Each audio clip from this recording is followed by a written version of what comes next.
The movie starts by showing us Alex. With his eyes fixed on the horizon, he reflects, although we can't change how the world comes to an end, we can decide how we get there. When he arrives home, he is shocked by a blow. A body is lying on the floor. With his heart racing, he approaches and tries to check if the person is still alive. Turning the body over, he encounters something that freezes him. That body is his own. In the dead man's hands, there is an envelope with the word "Watch Me." Inside, he finds a USB drive. With trembling hands, he connects the device to the computer.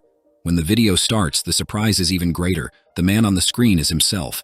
The voice begins speaking calmly. "Don't panic. I'll explain everything." Suddenly, the video dissolves, and he is transported to a flashback. He wakes up to the sound of the doorbell. When he opens the door, he finds a woman and two men.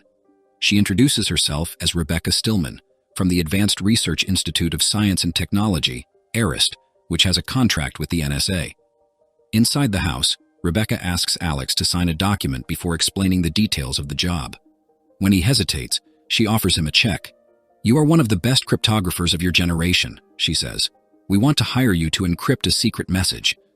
Alex is surprised. "Why me?" She replies, "Your Amber algorithm made a huge impact. You broke several laws and compromised the security of many companies." Alex laughs cynically, but Rebecca reveals something he didn't expect. 2 months ago, we detected an unknown satellite in orbit, supposedly from the United States, but it shouldn't exist. And the strangest thing, inside it, there was an encrypted message from the future. Alex doesn't believe it. This is a fraud, a trick. But Rebecca insists. ARIST has cutting-edge resources, a private lab at your disposal. And as a security measure, you will be sedated throughout the process. Here's the check, Alex, so you know it's all real. Although still skeptical, Alex sees the payment and starts to question himself. Could all of this be true? Rebecca continues, saying that Alex's reputation, tarnished by his past, could be restored with this job. She mentions that, with his debts and the fact that he lives with his parents, he doesn't have many options. She then hands him the contract and, with a smile, states that the first half of the payment will be his as soon as he signs. In the present, the Alex from the video says that he signed the contract and that the money offer was ridiculous. "They came to pick me up the next day," he comments. A flashback shows guards taking Alex and sedating him. When he wakes up, he is in a strange room. Rebecca enters and says she wants to show him the lab. She points to the chamber where the key is kept. Alex examines it and says, "It's a vacuum, right?" He asks if they have tried other techniques, but Rebecca responds that the only solution is a cryptographic algorithm. Alex, tired, replies, "This could take a while. I need alcohol and coffee to get started."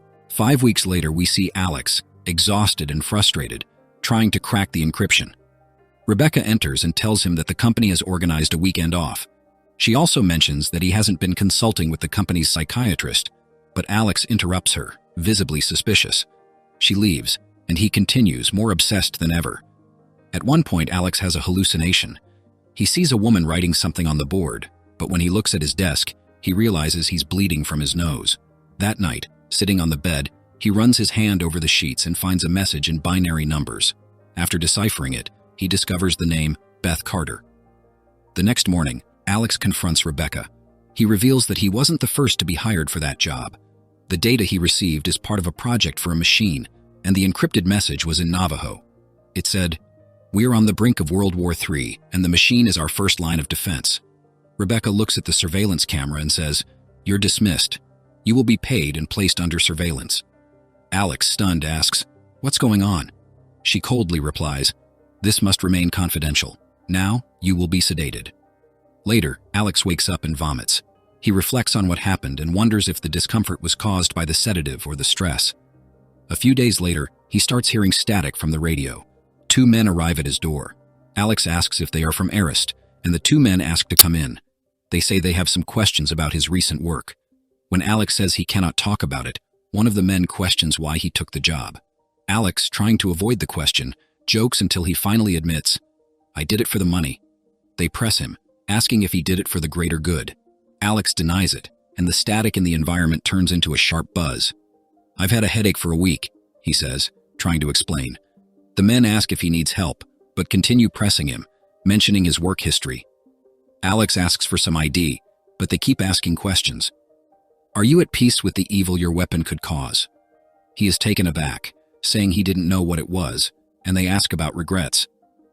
There was no hidden agenda, he replies without hesitation. The men don't give up and ask if he trusts them. Alex, now irritated, stands up and asks them to leave, but before he can move, he passes out due to the headache. They thank him and leave. Later, while working, Alex's system suddenly crashes. He receives a call from Rebecca, who reveals she's investigating the encrypted message and warns him, "You're being watched. Don't let this happen again." Later that night, while trying to work on a paper, the power in his house goes out. While searching for a flashlight in the kitchen, Alex sees a figure in the backyard. He goes outside to investigate and realizes it's one of the men from earlier. He moves quickly and runs back inside, but the figure appears again. "Hello, my dear friends. This is the summary of the movie, Alien Code. I hope you are enjoying it. Comment, I liked it, so we know you were paying attention to every detail of the video. Now let's continue." This time in the hallway, Alex runs to the room but hears something moving outside the window. When he looks, he sees a giant mutated figure. They try to touch each other, but Alex, terrified, quickly steps back. The next morning, Rebecca visits. Alex, still shaken, shows Rebecca his work, explaining that he got stuck in a broken equation. He recalls the events from the previous night and says that was the answer. He explains that if they could travel through space and time, they could control them. "They are watching us through the windows of time," says Alex. Rebecca, with a tense expression, asks him to stop. Alex, now more serious, tells Rebecca that Arist needs to stop building the weapon. It's part of a plan sent to humans by the satellite to start World War III and destroy the world. Rebecca, without hesitation, replies, "Arist has access to your medical records. We know about the tumor in your brain caused by the satellite's radiation. You're hallucinating." Alex, however, insists, "That's why I see the creatures." Alex asks Rebecca not to build the machine, and when she suggests he leave the city for a while, he screams, desperate, "I'm not going to die!" In the present, Alex buries his own body as the video continues. He talks about how, after that moment, he decided to track down Beth, the other cryptographer hired by Arist to decrypt the message. In a flashback, Alex goes to Beth's house and asks to speak with her. When she refuses, he shouts from outside, telling her everything that happened to him and how he found her name engraved on the foot of the bed. He admits that he is there because he only has 6 months to live. Beth, hesitantly, agrees to speak with him and reveals that she was informed she only has 2 months to live. Inside the house, Beth explains that her health is deteriorating and asks why Alex was hired by Arist. He answers, and then asks if she knew the machine was a weapon. She confirms that she knew, adding that the machine is from the future. Alex disagrees, but the conversation is interrupted when Beth gets up to prepare a drink. While serving, she tells Alex that he is the only person she has spoken to, besides Cypher. She asks if Arist has been in contact with Alex and if Cypher works for them, mentioning that Cypher knows things that no one else knows. Alex asks who Cypher is, and Beth shows him manuscripts of her communication with Cypher over the last month. Cypher challenges her with quantum physics problems, and she says it has been a good distraction, although she is having trouble distinguishing what is real from what isn't. Suddenly, Beth is overcome with a headache, and Alex helps her to the bed. In the bedroom, he offers her medicine and tries to convince her that he is real. Beth, with a confused look, replies, "That's not true. I never wrote my name in binary." Alex, distressed, leaves the bedroom and goes downstairs. There, a bright light illuminates the living room. As he approaches, he sees Beth and her husband hugging. The husband is dressed in military uniform, suggesting he is a soldier. Flashbacks show Beth receiving the news of his death and resorting to drugs. Alex notices a message from Cypher on Beth's computer and tries to communicate with him, but soon discovers that it's not Beth who is responding. The next morning, Beth finds Alex asleep while he was going through her notes. He explains that the problems she is solving are a hidden message and asks if she has tried to solve them. Beth says no, and Alex asserts that Cypher is trying to tell her something important. Irritated, she asks if he has tried to speak with Cypher and becomes furious with him for invading her privacy. Alex reveals what the NSA did to her company and asks for Beth's help. He tells her that she worked for an organization that opposed the NSA and was dismantled as a result. Beth, visibly exhausted, recounts how, after accepting the job, she became obsessed with the theory of the creatures and started trying to capture and decode light messages she believed were coming from them. But she soon realized she was just talking to herself and abandoned the project. She tells Alex that the work made her sick, and now she just wants to live in peace. When Alex insists on learning more about the creatures and asks if she has seen them, Beth starts to shake and cry, begging him to leave. When Alex returns home, he finds Rebecca and NSA agents waiting for him. Rebecca confronts him about Beth. They argue, and she tries to persuade him to leave the city. Alex shouts at her, accusing her of making both him and Beth sick, and Rebecca reveals that he wasn't the only one exposed to radiation.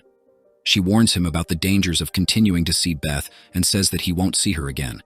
Before leaving, she asks him to use his time wisely. When Alex enters his house, he finds all his notes seized. Meanwhile, Beth, at her house, sees a bright light coming through the window. As she approaches, the light turns red, and she sees something horrific. Later that night, while Alex is sitting, he receives a message from Cypher. When he tries to find out who it is, a new message appears saying she will be there soon. The doorbell rings, and Beth is at the door. Alex tells her everything, and she says that Cypher might be trying to stop the weapon he sent her with the plans. Together, they study the plans and discover that Cypher is trying to help them find algorithms to target the machine that controls the weapon. The plans they decoded for the Arist were used in the construction of the machine, and it is now ready. Beth asks Alex if he has been experiencing temporal shifts, suggesting that she is talking about the worsening headaches and hallucinations. She fears that what she saw in her vision will become a reality in the present. In the video, Alex says that this is when he and Beth begin working with Cypher to develop a virus that will attack the machine and attempt to fix the mistake they made in decoding the message and creating the weapon. A flashback shows Alex and Beth working together, forming a close bond while the illness takes hold of them. However, the video narrates that this doesn't last long. One day, while they are working, there are knocks on the door, and Rebecca appears at Alex's house. She reveals that she is trying to stop the weapon, that the Arist is after her, and that they are coming to take her. She says she knows Cypher, one of the founders, and his name is Miles Driscoll. She hands them Cypher's schematics, saying he used them to communicate with her and Alex to develop the virus. Rebecca reveals that the project is funded by the military and that everyone has been silenced through threats. Every minute, the creatures grow stronger. She reminds Alex that she recorded Beth's name at the foot of the bed to help them find each other. She warns them that they're running out of time and advises them to leave and find a way to activate the virus. Alex and Beth narrowly escape while Rebecca is kidnapped, and they end up setting Alex's house on fire. They flee and drive until they find Miles, the CEO of Arist. Miles reveals that satellites have been orbiting Earth for over 5 decades, and there was an earlier satellite with another message and plans. He explains that the creature used a machine to anchor itself to this dimension. He says he was discredited for his work on the machine and met the same fate as Beth and Alex. Miles describes how the new machine will allow these interdimensional beings to interact with humans and eventually control them. He says they appear human because it is the only way our brains can process them. Trying to show a creature in the yard, he fails, as they can't see it. Miles explains that they need to invade the facility, dismantle the machine, and destroy the plans to prevent the beings from interacting with Earth. He hands them the Arist plans, and they leave, while a creature approaches to attack Miles. Alex and Beth drive to the facility and prepare to invade. Inside the facility, they split up and try to locate the machine. There, they face time loops, hallucinations, time jumps, and space-time disturbances as the laws of quantum physics collapse around them. Beth finds the machine and tries to destroy it with a detonator bomb, but every time she tries to leave, she ends up back in the same room. Alex, meanwhile, tries to reach the facility to detonate it, but it's impossible to get there. During the struggle, a creature appears behind him and touches him. Suddenly, Alex disintegrates and finds himself in front of the creature. He screams, desperately asking what it is. The creature calmly asks Alex what he fears most, to live or to die. It explains that its species is fascinated by the human experience with time.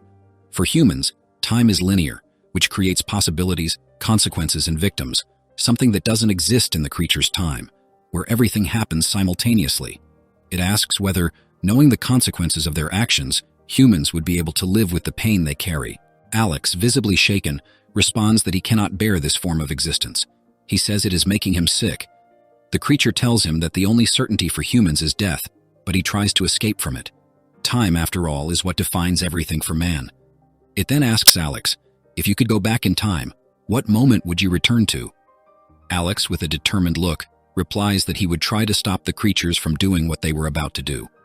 The creature, however, tells him that even knowing everything, he would not be able to change what is to come. Alex wakes up, his nose bleeding, in his chair. He explains that the video was a way to record how everything happened, how the world ended before his death. He records the message and puts it on his device, while his dead body begins to appear in the living room through a temporal rift. At the end of the video, Alex says that Beth must not know the truth, and that he should just forget everything and move on with his life. And thus the movie ends. If you liked this movie, I also recommend watching this other one here. I'm sure you'll like it. See you there.